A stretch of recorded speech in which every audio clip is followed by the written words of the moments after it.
Бүгінгі Кәсіпкер Лайф бағдарламасының қонағы жеке бизнес кәсіпкерлер мектебінің жетекшісі, Барракуда бокс клубының негізін қалаушы Мейірбек Бердібайұлы. Қош келдіңіз. Қош көрдік. Мейірбек, қазіргі таңдағы кәсіпкерлік саласындағы өзіңіз жетекшілік етіп жүрген жеке бизнес мектебіңіз бар. Соған қатысты бір-екі ауыз сөз айтып кетсеңіз. Жеке бизнес кәсіпкерлік мектебінің құрылғаны көп болған жоқ. Осы 2016 жылдың басынан бері.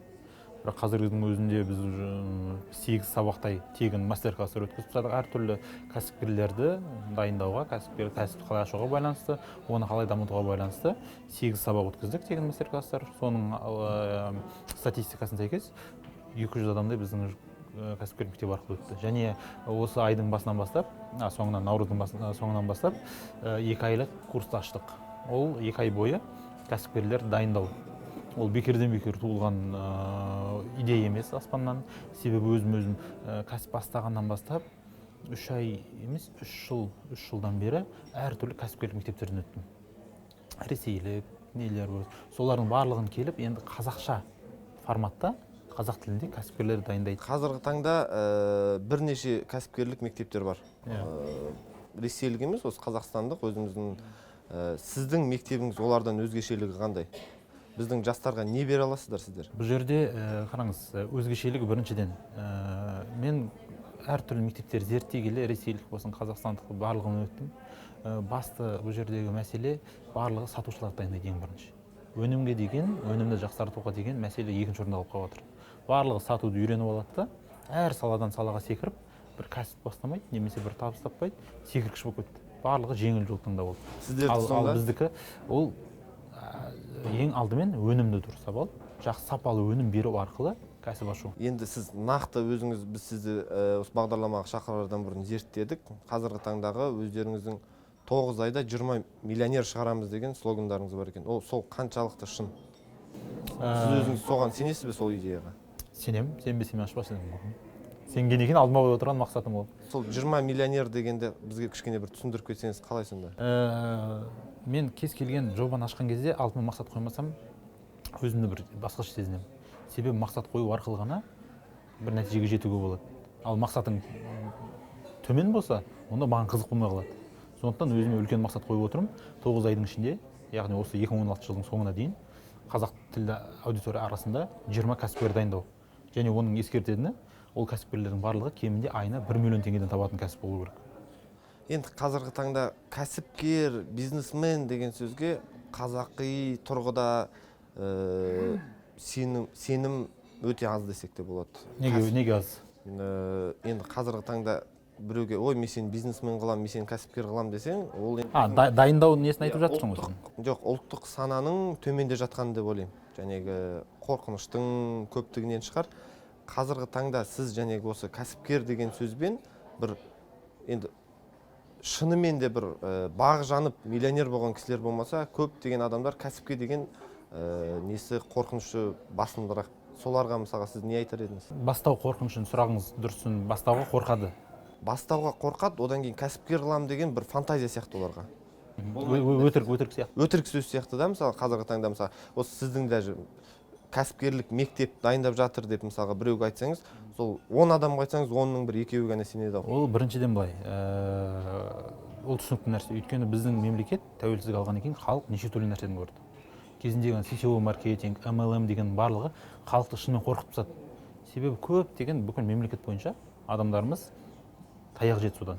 Ақшаларынан айырылды, неше түрлі кредиттің кіріп қарызға батып қалған кездер болды. Оны да түсінуге болады. Ол бекер емес. Ал бұл жердегі сенім тудыру тек қана сапалы өнім беру ғана. Мен қазір бірденнен барлығын келіндер мынандай деп айтсам, ол ешкім сенбейді, оны білем. Оны жай-жайдан нәтиже көрсетіп қана істеуге болады. Сондықтан мен оны түсінемін, мысалы, адамдар. Өйткені барлығын алдау, ол тек қана бізде емес, ол Ресейде де бар проблема, мысалы. Ресей бұл проблемадан шықты деуге болады ғой, мысалы. Кәсіпкерлік мектептер көп. Одан кейін жастардың менің осы алдыңғы аптада бір соц опростар жүргізген көрдім. Сол жерде мысалы ресейліктер басымдырақ бизнеске деген көзқарасы, бизнеске деген сенімділік, жәнегі мектептерге, кәсіпкерлік мектептерге деген нелері біздің қазақстандықтардың басым тұрады. Ол сіз ойлап қараңыз енді. Ресейде кәсіпкерлік мектептері қашан ашылды? Қазақстанда кәсіпкерлік мектептері қашан ашылды?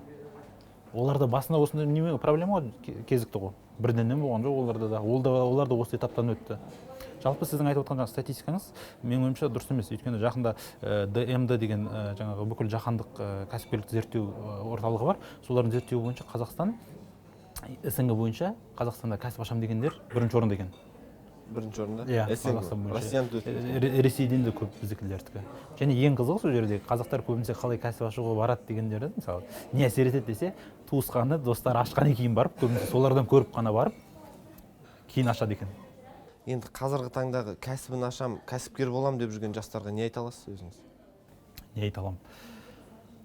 Бұл жерде мәселе өте көп. Әркімде ішіндегі қорқыныш, ойлау мәселесі бұл жерде ше. Оның барлығы бірденен кете салатын емес. Өйткені мен салыстыра аламын қазақша аудиториямен орысша сөйлейтін орыс тілді аудиторияны. Қазақтар кішкене бәсеңдеу. Не жағынан болсын, үйрену жағынан болсын, тым скромный дейді орысша айтқан кезде. Ашу өте қиын оларды. Бірақ біздікінің бір жақсы асықпай, бірақ нақты істейді. Нақты істейді дегенде сапалы істеуге тырысады. Және қорқынышпен қалай күресу керек? Сіз өзіңіз қалай жеңдіңіз осындай қорқынышты? Сізде де болған шығар? Ойланады басында бірінші идея келеді, бизнес ашу туралы. Сөйтеді, барған сайын күшейе береді мидағы идея. Біраз уақыттан кейін істеп жатқан ісі ұнамай бастайды өзіне. Жұмысы ұнамайды. Қараса қарыздан қарызға кіріп жатыр, кредиттен кредитке кіріп жатыр мысалы. Ары қарай не істеймін деген сияқты. Сол кезде адам ішіндегі сол толып бір күн жарылады. Сол кезде іздей бастайды. Енді не істесем болады, өз бизнесімді ашуға не істеуге болады. Ол бірденен келе салатын емес, кәсіп ашқым келді, аша саламын деп. Бірден аша салатын мәселе емес ол. Сіз енді мысалға қараңыз, алдыңғы бір сұхбаттарыңызда Барракуда клубын қарызға батып бастадым деген бір не болды.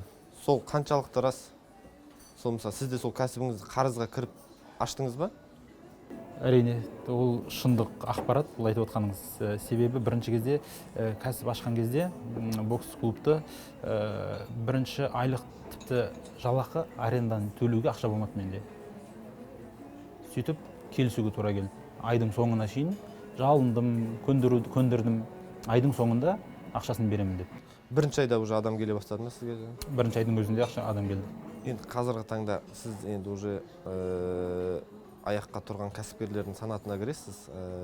Осыдан 4 жыл бұрынғы Мейірбекке не айтар едіңіз? Қандай бір ақыл, кеңес берер едіңіз мысалы? Әлі мысалы кәсіп бұлыңғыр өмірде келе жатқан, мысалға енді ғана оқу орнын бітірген, өзін бір білмеймін енді мен өзім оқу бітіргеннен кейін және мемлекеттік қызметкер болам деген ой болды. Сіз осыдан 4 жыл бұрын қандай ойда болдыңыз? Сұрағыңыз қызық екен. Жалпы мен бұл сұрақ біраз ойландым. Адам не үшін өз кәсібін аша алмайды көбінесе жұмыста істеп жүреді? Ең бірінші қорқыныш іштегі адамда.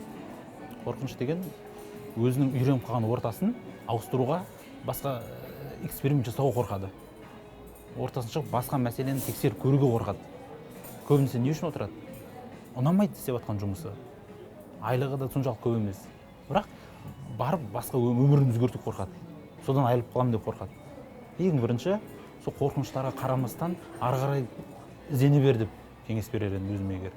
Тоқтамау керек. Қателестің ба? Қателес, ештеңе етпейді. Ары қарай да кете бер. Одан кейін қазір кәсіп аштым деп бір достарың арасында айтса да, мысалға жастар айтып жатады, күледі, жәнегіндей мазақ болады. Соларға қандай кеңес бересіз мысалы? Сенің жаңа бастамаларыңа, ұмтылысыңа достарың күліп жатса, ондай достардан құтылыңыз. Керегі жоқ ондай достардың. Егер сіздің талпынысыңызды көріп тұрып, үстіңізден күліп жатса, дамуыңызға қарсы болып, не керек бар ондай достардың? Ол дос екен. Дос деген үнемі сізді қолдап отыратын. Сізге қандай қиындық болсын, сол жерде әртүрлі көмектесіп отыратын адам керек. Егер ол күліп отыратын болса, үстіңізден әр жетістігіңде аяғынан шалатын болса, ол қандай дос ол? Сондықтан ортаңды қалыптастыру өте маңызды. Дұрыс айтып отырсыз. Себебі қасындағы адамдарға қарап, кәсіпкер біреу болса, өмір соңына ұмтылу арқасында тез нәтижеге жетуге болады. Мысалы, күштілердің арасына келіп күшті боласың, әлсіздердің арасына барып әлсіз боласың. Бұл жерде дәл сондай. Кәсіпкерлердің арасында жүріп кәсіпкер боласың. Ал енді қазіргі осы Қазақстандағы кәсіпкерлік мектептер жайлы айта кетсеңіз. Қазақстанның кәсіпкерлік мектебі әлі өте төмен деңгейде. Біздікі де әлі төмен деңгейде. Оны мойындау керек оны.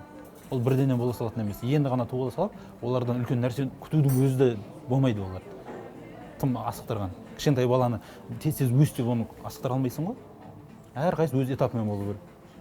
Кумирларыңыз бар ма қазақстандық кәсіпкерлер арасында? Бауыржан Оспанов. Ол қай жағы ұнайды сізге Бауыржан Оспанов? Біріншіден сондай деңгейге жеткен адам ретінде, екіншіден сондай байлыққа қарамастан өте қарапайым. Үшіншіден сол байлықтарын өзіне ғана емес, басқалар сияқты шетелге тарту емес, өзінің ауылын дұрыстады ең бірінші. Одан кейін қазір бүкіл Қазақстан бойынша бокс спортсмендерге қолдау көрсетіп отыр. Өте сол үшін өте қатты сыйлаймын ол кісіні. Себебі кәсіпкердің ең бірінші елін емес, басқаларды емес, өзін дұрыстау керек. Бірінші өзің дұрыста, одан кейін отбасың дұрыста, одан кейін қалаңды дұрыста, одан кейін мемлекетті дұрыста. Ал біз бірден бүкіл мемлекетті бүкілінен дұрыстағымыз келеді. Біреулер үшін ақыл айтқымыз келеді. Ең бірінші өзің өзгеріп ал, өзің дамып ал. Кейін барып қана біреуге үлгі бол. Ал шетелдік бизнесмендерден кімдерді көміріңіз? Ресейліктерден Сергей Галицкийді мойындаймын. Өйткені ол қазіргі таңдағы ресейлік миллиардерлердің қатарында Москвада тұрмай-ақ, Краснодар қаласында тұрып-ақ миллиардер болып отқан адам. Өз күшімен нөлден бастап көтерілген миллиардер. Сізге енді шабыт беретін, мотивация беретін не нәрсе көбінесе? Семьяңыз ба, әйеліңіз ба, ата-анаңыз ба, достарыңыз ба? Жұмыстан ләззат алу. Жұмысымнан және алдыға қарай армандарым мені алдыға қарай итермелейді. Бір нәрсеге жету. Арман қоямын ба, сол маған энергия береді. Армандар. Көбінесе қандай кітаптар оқисыз? Алдын мотивациялық кітаптар көп оқитын кәсіпке байланысты, қазір тек қана практикалық түрде. Қалай дамытуға болады, қалай істеуге болады. Көбінесе бизнес кітаптар. Айтып кете аласыз ба? 4-5 авторды, соның кітаптарын мысалы. Қазіргі жастарға кәсібін ашам деген, кәсібі бар жастардың өзіне де мысалы бір көмегі тиеді-ау деген. Қазіргі таңда антихрупкость деген кітап бар. Өте жақсы. Насим Талеб дегеннің. Одан кейінгісі Кайдзен деген бар. Кайдзен Тойота жапондықтардың қалай өз деңгейге жеткен туралы. Екі кітап ұсынар едім. Одан кейінгісі үшіншісі сатуға байланысты Александр Левитас деген ресейлік маман бар, бизнес-тренер. Сол үш кітапты ұсынар едім. Сіз және айтып отырсыз, кәсіпкерлік мектептер біріншіден сатуды үйретеді дейсіз, иә? Сіздің мектебіңіздің өзгешелігі сіз сату емес, сапалы зат шығаруға үйретіп жатсыздар. Бұл жерде айтып тұрмын ғой, мысалы, адам үйреткен кезде баланы қалай үйретесің, сол жаққа кетеді. Кәсіпкерлерді басынан бастап қалай үйретесің? Олар мысалы тек қана ақша деп үйретсең, олардың ойында сол ғана қалып қалады. Ал егер сапалы өнім өндірейік, одан бірінші орында сапалы өнім адамдарға пайда алып келейік деп. Сату жағы бәсеңде қалмай ма сіздерде? Егер сен сапалы өнім ұсынсаң, халықты шынымен пайда алып келетін зат өндірсең, ол қалай тоқтайды ол? Ертең мысалы жарайды сату деп алып, қазір біздің барлығымыз Қытайдан тауар әкеліп сату болып кетті. Алып сатарлық. Ал ертең сіз мысалы бір тауар алып келдіңіз Қытайдан, ертең басқа 10 адам тура сондай тауар алып келмейтініне кім кепіл? Сол кезде әр жол әркіммен күресе бересіз бе сөйтіп? Шынымен де сондай қазіргі таңда Қытайдан мысалға кәсіп деп айтсаң, қазақтар үшін дүкен ашу, Қытайдан зат алып келу. Бірінші орында тұрған. Соларға не айтар едіңіз? Менің өзімде де болды сондай бір идеялар келді кезінде. Қытайдан зат әкеліп сатсам ба, оны зерделеп көрдім. Шынымен де ол тиімсіз нәрсе екен. Бір айлық, 2 айлық кәсіп деп айтсам болады. Соған байланысты не айтса? Ол бұл жерде былай, мысалы, бірнеше жолы бар Қытаймен бизнес жасаудың. Егер бұрынғыдай қазір тиімді ме Қытаймен бизнес жасау қазіргі таңда? Тиімді, егер ақшаңыз болса, үлкен ақшаңыз болса. Ақшам жоқ, мысалы, мен 500 мың теңге. Өте қиын болады сізге. Қанша? 500 мың теңге бар. 500 мың теңге қиындау болады. Одан қайта елімізде сол 500 мың теңгеге басқа да неше түрлі кәсіп түрлерін ашып. Тиімсіз ғой онда. Ақшасы жоқ, енді кәсіп бастаймын деп жүрген балаларға Қытайдан зат әкеліп сату. Тиімді емес мәселе бұл жерде. Бір адамдар содан да нәтиже шығарады. Мен қазір оны тиімсіз деп алып, бүкіл мысалы өзінің саудасын айтып отқан адамдарға мысалы әсер еткім келмейді. Ал мысалы бұл жерде содан нәтиже шығаратын, бірақ көбінесе өйткені қазір доллар мен теңгенің айырмашылығын есептеп отырып тиімсіз болып қалды. Бұрынғыдай ақшаны мысалы 500 мыңнан сіз үлкен не көтере алмайсыз. Қазіргі таңда сонда сіздің ойыңызша кәсіпті елімізде ашқан дұрыс, иә? Ешқандай да Түркиядан есіңізде ме? Осыдан 2-3 жыл бұрын, 4-5 жыл бұрын елдің бәрі, мысалы ақшасы бар кісілердің бәрі Түркиядан киім тасыды, шетелден тасыды, Қытайдан тасыды. Қазіргі доллардың шарықтау шегіне жетіп тұр ғой енді, былай айтқанда, соған байланысты қалай енді, не дейсіз осыған байланысты? Біз де соған келе жатырмыз. Енді Қытаймен тиімсіз болғаннан кейін енді өзімізді өндіруге тырысады. Ал біз ешқашан барлығы жеткілікті болып, барлығы жақсы болып тұрса, адам дамымайды. Сондықтан енді біз амал жоқ, өзіміздің өндіріске көңіл бөле бастаймыз. Біздің өндіріс қашан дамиды? Сіздің ойыңызша? Білмеймін, қашан дамиды. Өнеркәсіп болсын, шикізат болсын. Ол бізге байланысты, сізге байланысты, маған байланысты. Біз қалаймыз ба? Сіз өзіңізге байланысты айтыңызшы, мысалы, қазіргі таңда бір мақсатыңыз бар ма? Болашақта бір өндіріс саласы, киім фабрикасын ашу, завод ашу деген сияқты. Білмеймін, может сіздің жәнегі бокс клубыңызға қатысты перчаткалар дайындап шығару, формалар спортивный. Жоқ, әрине ондай жоспарлар бар. Бірақ бұл жерде ең бірінші әркім өзіне жауап берейік та, мысалы да. Қазірден бастап егер мен соны дамыту үшін не істеп жатырмын? Мысалы мен соны дамыту үшін қазіргі таңда мысалы бизнестерімді үлкейтіп жатырмын. Қазіргі таңда зерттеп жатырмыз әртүрлі тауарлар, жаңа айтып жатқан спорттық тауарларға қатысты, перчаткалар қалай өндіреді, формалар мысалы. Енді біздің келесі мақсат сол жақтан Пакистаннан алып келе берместен, Қытайдан, Пакистаннан өзіміз елде өндіру. Ондай жоспарлар бар. Болашақтың еншісінде дейсіз ғой. Алла қаласа. Рахмет сізге, Мейірбек. Жақсы сұхбат болды. Сізге рахмет. Жобаларыңызға сәттілік, дами беріңіздер. Кәсіпкерлер шақыра беріңіздер, кәсіпкерлер саны көбейе берсін елімізде. Рахмет. Сізге де жетістік тілейміз.